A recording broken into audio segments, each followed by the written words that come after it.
ស្វាគមន៍មកកាន់ condo របស់វាស្នាមកចូលមួយគ្នា Yeah ស្វាគមន៍បានឥឡូវយើងទៅ condo ធួរតែម្ដង condo ហ្នឹងគឺថាជួលដូចខ្ញុំអញ្ចឹងឥឡូវយើងមកមើលបន្ទប់ទឹកសិនណែចូលមើលមើល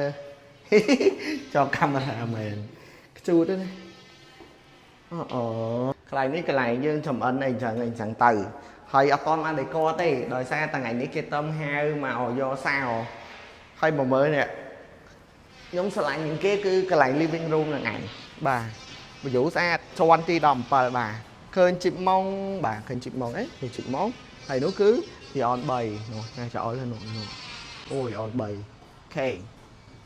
អែមិនឃើញភ្នំទេណានោះភ្នំនោះអូសជួរភ្នំបាទ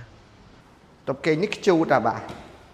ខ្ជូតហ្មងឲ្យក្រមស្ដៅក៏យើងអាចដេកទូដាក់របស់សពប្រៈបានដែរនេះគឺយើងដាក់ពូកេងតែម្ដងដាក់ខែដាក់ពូទៅ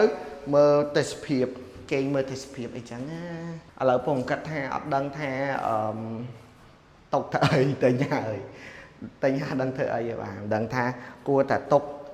ដាក់ជួលប្រចាំថ្ងៃ Airbnb ដាក់ខែឬក៏លក់អីអញ្ចឹងអ្នកនរគ្នាបើចាប់អារម្មណ៍ឆ្លាញ់តាក់តងខ្ញុំបានបន្ទប់ជាន់ទី17បាទ